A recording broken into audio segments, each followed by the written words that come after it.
Para a intervenção no último painel temático da conferência, chamamos ao palco o keynote speaker Filipe Moura, membro da direção da DECO, que se debruçará sobre a visão dos passageiros e utilizadores sobre os avanços dos serviços de mobilidade.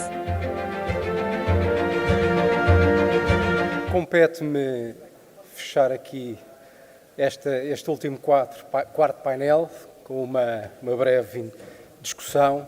Já levamos algum atraso, portanto vou tentar encurtar aqui caminhos para depois dar lugar aos nossos oradores. E eu aqui tenho 2 chapéus, em que vou fazer também a moderação do painel seguinte.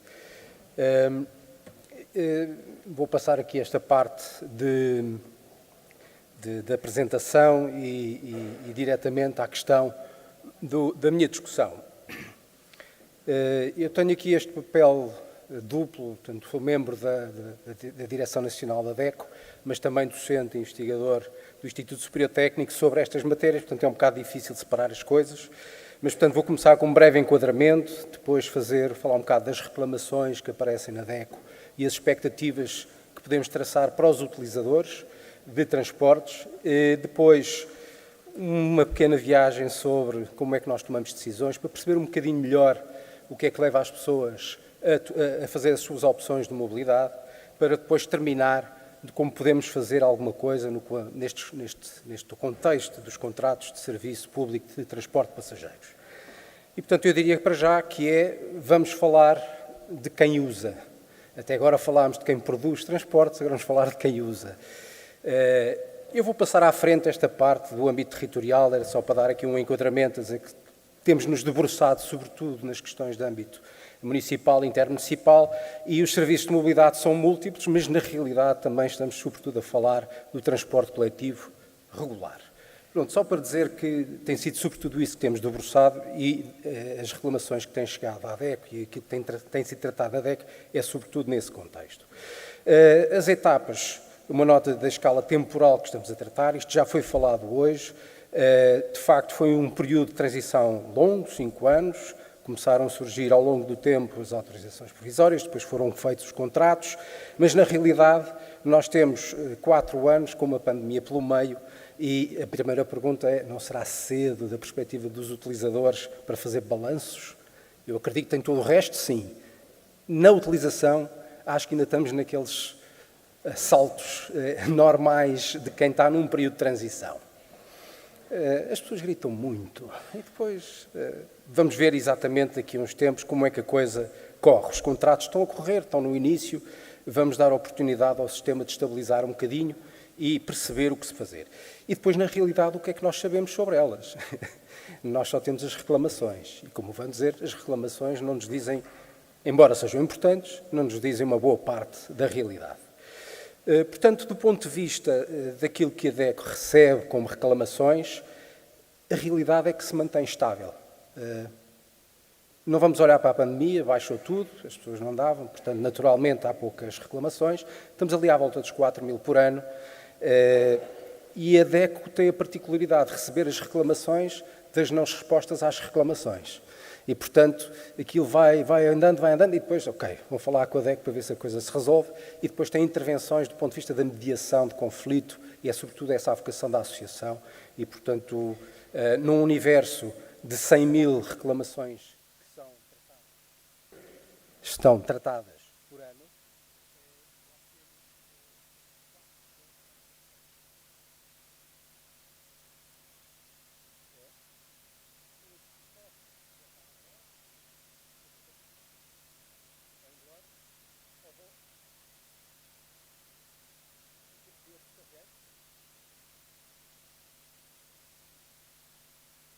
e agora? Ui, Jesus! Até é demais, caramba. Das mais de 100.000 reclamações que nós recebemos anualmente, na realidade a maioria não tem a ver com transportes. Portanto, tradicionalmente as reclamações de transportes não têm sido maioritárias, embora são tratadas, obviamente, com a mesma importância. Do ponto de vista da distribuição, por modo, aquilo que nós concluímos não é muito diferente daquilo que as reclamações que a AMT tratou. É mais ou menos a mesma coisa, onde há mais mobilidade é onde há mais reclamações, a coisa é proporcional, não há grande novidade em relação a isso. Do ponto de vista das tipologias de reclamações, também aqui é consentâneo com aquilo que foi apresentado nos relatórios da AMT, pelo menos daquilo que eu pude consultar dos últimos relatórios, mas no fundo 70% deste universo é cumprimento de serviço e a qualidade de serviço prestada, com a particular questão do apoio ao cliente. Portanto, aqui tem de facto havido há aspectos que podem ser melhorados, mas mais uma vez isto tem-se mantido assim estável ao longo do tempo, o que quer dizer que ainda não há consequências de alterações do nosso back-office, que é tudo aquilo que temos falado, ainda não chegou aos clientes e, portanto, por isso é que eu digo também, se calhar temos que esperar um bocadinho mais de tempo. Poucas reclamações. Temos que lidar, a que é que ligamos quando estamos a ouvir isto? O que é que estamos a falar? Há uma subrepresentação da insatisfação porventura. Há um fenómeno que é muito estudado e trabalhado na DECO, que é a falta de compensação ao consumidor. O que é que isto quer dizer? As pessoas reclamam e não acontece nada. É o que isto quer dizer. E há várias razões para isso. Poderá ser a lentidão ou a ausência de resposta por parte dos prestadores de serviços, transportes ou outros quaisquer. Respostas com linguagem técnica ou jurídica complexa, aqueles relambórios que nós respondemos para dar uma justificação completa, etc. O consumidor não percebe e às tantas diz isto não serve para nada. E, portanto, esta sucessão de agentes que intervêm para resolver os problemas também não são um incentivo à reclamação. Ainda assim, ainda à hora do almoço tive a oportunidade de falar com os colegas da AMT, a nível europeu acho que somos campeões de reclamações. Portanto, ainda assim participamos e se lembrarem, havia um pico em 2016 de reclamações, quando a DECO lançou o portal das queixas e a Carta dos Direitos dos Passageiros, de facto houve um aumento de 50% de reclamações, ou seja, as pessoas, quando se torna fácil essa participação, participam e eu acho que se aprende sempre. Eu estive a ler algumas destas 4.000 reclamações do ano passado, 2023, algumas mesmo. Temos desde coisas muito úteis, com sugestões muito úteis, até autênticos tratados de, eu diria, psicoterapia que é feita e que, de facto, mas pronto, faz parte destes processos de participação. Agora, passando às expectativas dos utilizadores. Eu acho que já toda a gente conhece isto, mas isto é de 2017. É o IMOB. Estamos a falar das razões para a utilização do automóvel e depois vou passar à utilização do transporte público. Eu não vou rever isto, toda a gente já sabe. A maior parte das razões para utilizar o transporte automóvel, reveladas pelos automobilistas, dizem respeito ao transporte público, não ao automóvel. E tem a ver com a questão da fiabilidade, tem a ver com as questões de que nós já temos vindo a falar, da segurança, de assegurar a operação do serviço. Chama a atenção cá para baixo, o desconhecimento da rede de transportes públicos ainda aparece. Numa realidade com a área metropolitana de Lisboa, isto em 2017 era assim, e acredito que agora esteja um bocadinho melhor, mas falta fazer uma nova radiografia urgentemente, e aliás, esse é um dos pedidos, já que tanta gente faz pedidos, eu também faço um, está a tomar nota, um novo inquérito, se faz favor, faz falta. Relativamente à utilização de transportes públicos, eu vou salientar que as duas principais razões para a utilização de transporte público continuam a ser as pessoas serem cativas. Já na altura o preço e o custo era a terceira razão, imagina agora com o choque tarifário de 2019, essa razão seja ainda mais importante se fizermos um novo inquérito, se soubermos fazer essa pergunta. Continuando agora, um bocadinho mais teórico, vamos escalpelizar um bocadinho este processo de tomada de decisão.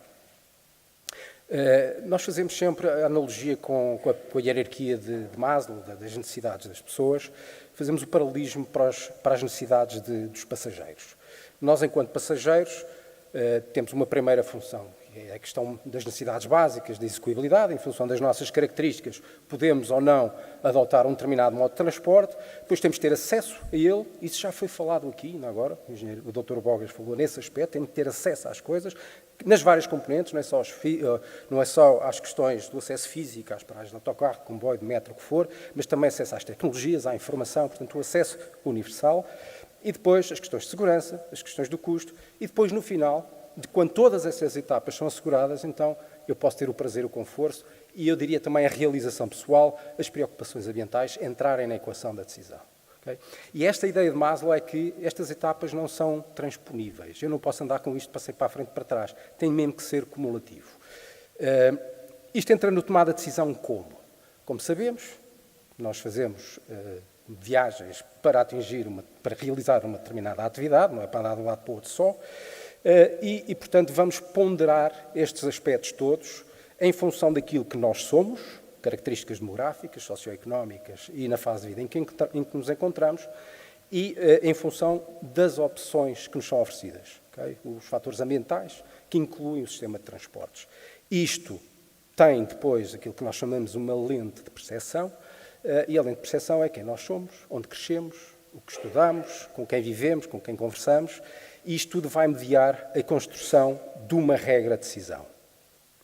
Isto nós fazemos de forma inconsciente, naturalmente, mas temos que ter isto em linha de conta quando tomamos decisões no sistema. E depois as regras de decisão vão dar um resultado, um padrão de viagem, que se vai repetir e tornar num hábito se eu estiver contente, ou então vou explorar uma nova opção, em que aqui há outro aspecto que eu queria salientar. Esta exploração é quando eu estou descontente ou quando eu tenho uma alteração do sistema que me vai suscitar essa exploração. Aquilo que chamamos a exposição à mudança. E esta exposição é de dois tipos. Ativa, ou seja, eu vou experimentar a nova coisa, vou pôr o meu rabinho no autocarro ou no metro e vou ver como é que funciona, ou passiva, que é eu ouvi falar, mas não experimentei. E, portanto, nós sabemos, no caso mais dos modos ativos, que é aquilo que eu tenho estudado mais no técnico, é que a exposição ativa é absolutamente fundamental. Temos de trazer as pessoas a experimentar. E esse passo é difícil de concretizar. E depois, eventualmente, as pessoas podem mudar.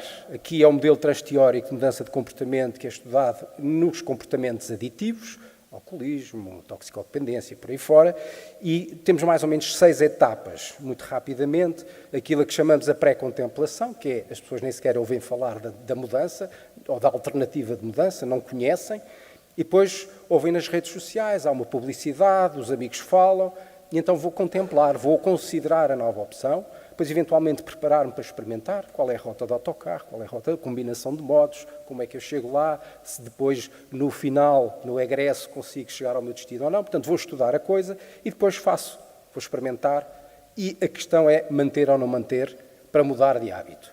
E, portanto, este processo tem que correr bem, senão as pessoas têm uma recaída e voltam para o transporte individual. Aqui está subjacente essa crítica. Portanto, as fases críticas de experimentação para a manutenção são fundamentais, tem que correr bem. Temos que dar a melhor garantia possível para que corra bem. E depois tem que expor as pessoas à experiência. As pessoas têm que saber que a coisa está a acontecer. Senão, se eu não sei, não é como se eu não vejo, é como se não conheço, não é? E, portanto, isto leva-me ao último ponto desta parte, antes de chegar à parte final da minha intervenção, que é esta ideia de perfis de utilizadores de transportes públicos. Estes números são meus, é? Portanto, isto aqui é au pif, como se diz em francês. E, portanto, é só para ficarem com uma ideia daquilo que poderia ser esta distribuição, mas eu acho que vale a pena estudar isto.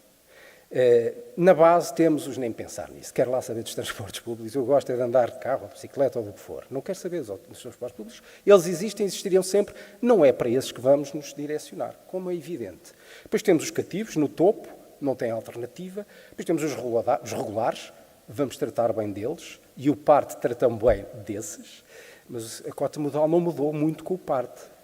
Portanto, nós tratamos bem os clientes com o PART, mas não fomos buscar mais. São estes 55% que são os ocasionais, que andam de transporte público, de transporte individual ou de outros modos, mas que é para estes que nós temos que falar. Quem são eles? Características sociodemográficas, onde é que vivem, onde é que trabalham, onde é que estudam os seus filhos, o agregado familiar, como é que é, qual é a motorização, por aí fora. Okay? E devíamos ter um discurso para cada perfil. Não podemos falar da mesma maneira para toda a gente. As pessoas não vão ressentir isso, como estarem a falar com eles. Isto chama-se marketing. Mais nada. E, portanto, nós também não estamos aqui a fazer nada de muito novo, infelizmente, seria giro. Os ingleses já fizeram isto em 2017, têm 9 perfis de utilizadores de transportes.